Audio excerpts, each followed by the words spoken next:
matagutlo, matagadlaw. Adunay mga panghitabo dito sa kauluhan, panghitabo sa gawa sa atong nasod, ug adunay mga panghitabo dinhi sa atong dapit. Mga panghitabo nga mo'y makapaikag sa katawhan, nga mabinantayon sa lakat ug dagan sa panahon karon. Itanyag ning istasyon DXSR ang 7 o'clock Breakfast News.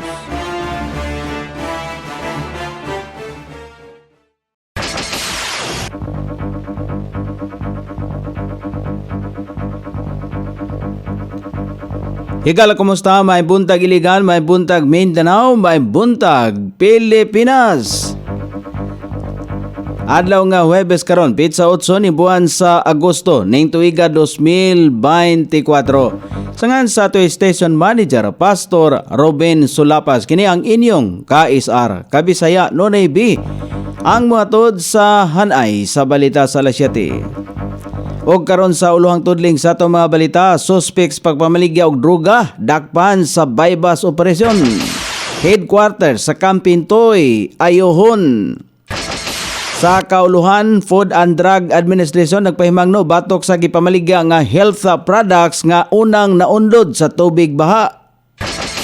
Pipila ka mga hemodialysis center sa Pilipinas posibleng magsirado tungod sa pagkalugi. Grupo sa mga government employee gibatikos ang sumalapay gamay kaayo nga pagtaas sa suhulan. Trillanes gisiguro nga nakaandam ang ebidensya sa pinakabag-ong plunder case nila ni kanhi Presidente Duterte og Senador Go. Balita sa gawa sa nasod, usa ka libo ka mga bag-ong kaso sa kanser sa United Arab Emirates nataho sa mga overseas sa Filipino workers. Balita sa kinabuhing Kristohanon, mga Kristohanon sa Iran padayon nga mag-antos tungod sa bag-o ni ining presidente. Kini ang uluhang tudling sa atong mga balita nga dalit kanato ning istasyon. DXSR 106.7 sa inyong FM dial. Ang bugtong radyo sa dakbayan sa iligan nga nagsibya sa balaang kasulatan, pinasubay sa inspired and preserved, not simply dictated, King James Version sa Anchor Broadcasting Corporation. O karon sa kompleto nga detalye, una sa balita dinhi sa Iligan, nadakpan sa niaging gabi sa City Drug Enforcement Unit sa ilaang entrapment operation ang suspect sa pagpayuhot og shabu. Napalitan kini og usa ka pakete nga balor og 500 pesos og nakumpiskar. Sulod sa iya ang pitaka ang siyam ka gagmay og duha ka dagkong pakete sa gidudahang shabu. Gibanabana nga motimbang kini ang tanan og 10 gramos. Ikaduha na kini nga higayon nga nadakpan ang suspect tungod sa illegal gihapon nga droga. Ana siya karon sa kustodiya sa Police Station 5. Gisugda na ang demolisyon sa guba nga building sa Camp Pintoy, Barangay Suarez, Dakbayan, Siligan. Gigahinan sa lokal nga kagamhanan pinagi sa City Engineer's Office og 2.1 milyones pesos ang pagparenovate nini. Humanon kini sulod sa 107 ka kalendar days. Wala kini magamit human nga masunog niadtong 2020 tungod sa electric wiring. Mahinungdanon nga adunay standard facility ang kasundaluhan nga kabutangan sa ilang records og sa mga supply. O karon sa balita sa kauluhan, nagpasidaan ang Food and Drug Administration batok sa mga health products nga nadaot o naapektuhan sa nakalabay nga halapad nga pagbaha. Sumala pa sa ahensya, daghang mga faktorya, warehouse o mga budiga o uban pa mga establishmento nga mihimo, nagproseso, nagrepack o nagtigom o mga health products nga unang naunlod sa tubig baha. Gawas panini daghan usab ang mga drugstore o mga retail outlet nga nasudlan og tubig baha. Sumala pa sa Food and Drug Administration, mahimong adunay mga magsulay pa og pamaligya sa naso mga produkto nga diin mabiktima niini ang mga konsumante.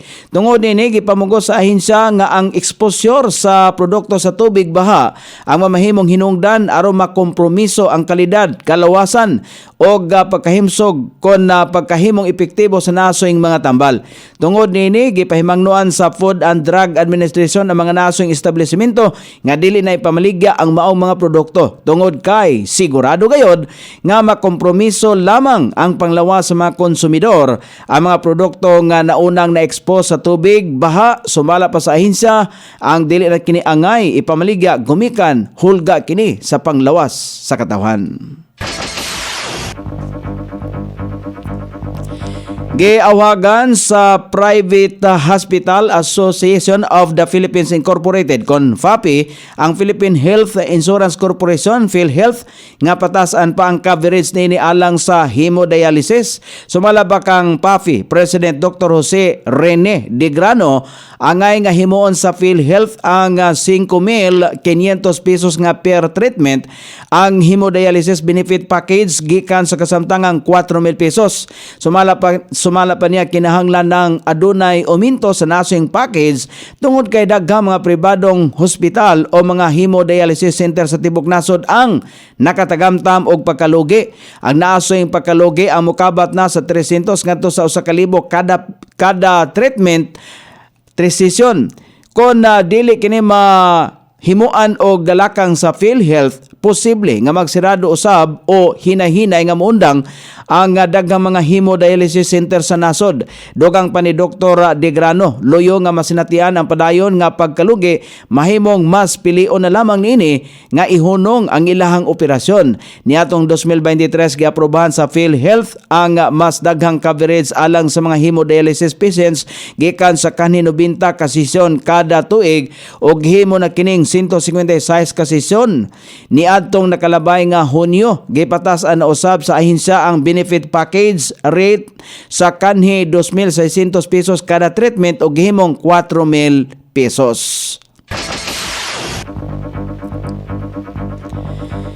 Gikasagmuyo sa grupo sa mga empleyado sa kagamhanan nga sumala pay jutay nga pagtaas sa ilahang mga suhulan. Mahinungdanong nga gipagawas ni Presidente Bongbong Marcos ang Executive Order number 64 niadtong nakalabay nga semana nga ang unod niini mao ang pataas kon patasan ang suhulan sa mga government workers o paghatag ato kanila og dugang allowance. Apan sumala pa sa grupong Public Services Labor Independent Confederation, makapasagmuyo ang jutay kaayo nga pagpataas sa suhulan ilalom sa Executive Order 64. Sumala pa kang PS Link Presidente Ani Enriquez Hiron, perti kagamay o kulang ang nasing uminto sa suhulan. Ilabi na alang sa rank and file government employees. Sumalabak ang Hiron, mas taas pa ang 35 pesos nga giaprobahan kaniadto isip dugang sa inadlaw nga suhulan sa mga pribadong trabahante sa National Capital Region. Gikasubo usab sa labor leader nga wala pa nahilakip nini ang mga kontraktual o mga job order. Dogang panihiron, kapin kon kulang 900,000 ka mga government workers nga midawat lamang sa substandard nga suhol o wala po'y security o social protection ang dili makapahimulos sa executive order ni Presidente Bongbong Marcos. Panawagan hiron nga kang Presidente Marcos nga paminaon ang panawagan sa daghang mga empleyado sa gobyerno alang sa tukma og makabuhi nga sweldo. Mihangi usab kini kang Marcos nga tubagon ang wage disparity tali sa national ug local government employees tali sa mga anaa sa rank and file og managerial position. Sa wala pa ang Executive Order 64 ni Presidente Bongbong Marcos, unta iya ang gipasigarbo ang pag-uminto sa suhulan sa mga empleyado sa gobyerno sa iya ang ikatulong suna.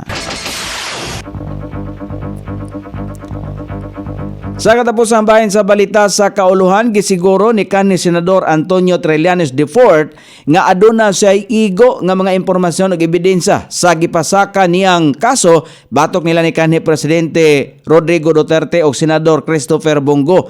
Aduna kini kalabutan sa gisudlan sumala pa niini nga frigate deal sa nakalabay nga administrasyon.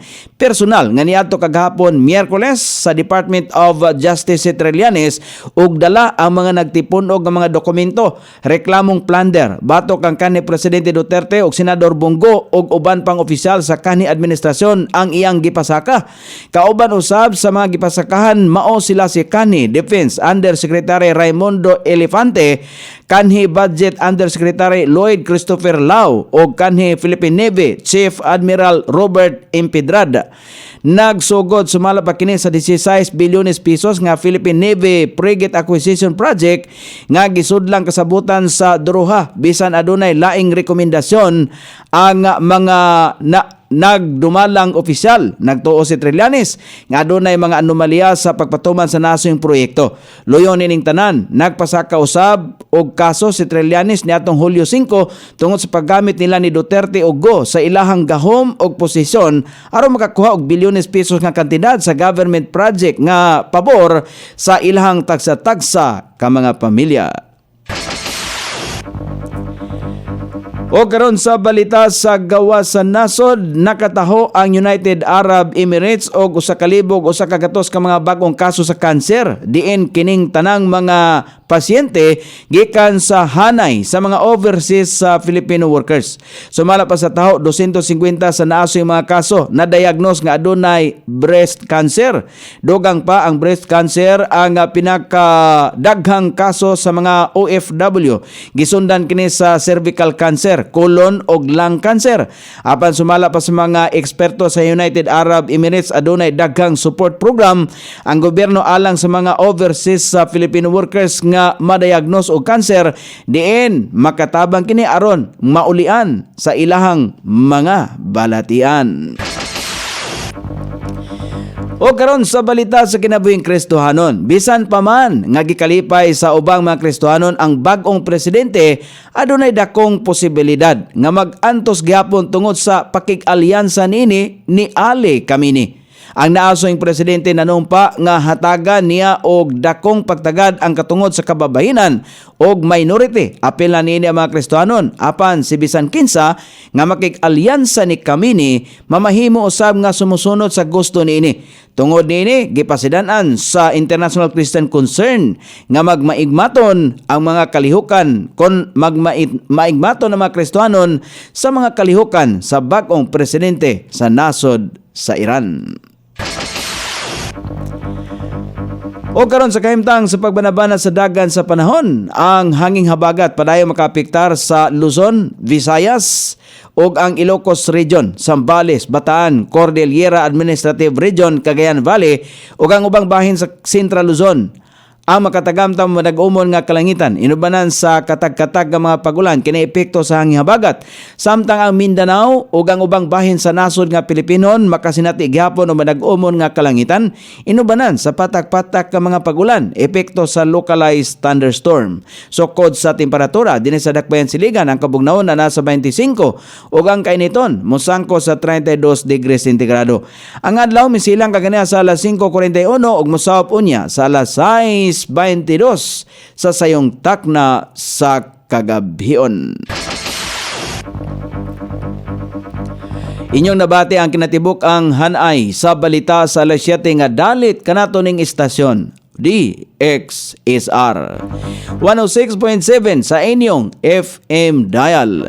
Ang bugtong radyo sa Dakbayan Siligan nga nagsibya sa balaang kasulatan, pinasubay sa inspired and preserved, not simply dictated, King James Version sa Anchor Broadcasting Corporation. Sangan sa tigsuwat sa atong balitang internasyonal ug sa kinabuhing Kristohanon, pitjan sa balitang lokal Coney Island. Sa ato station manager Pastor Ruben Sulapas, kini ang inyong KSR Kabisaya Nonay B, magpasalamat ug mingon. Maayong buntag, Iligan.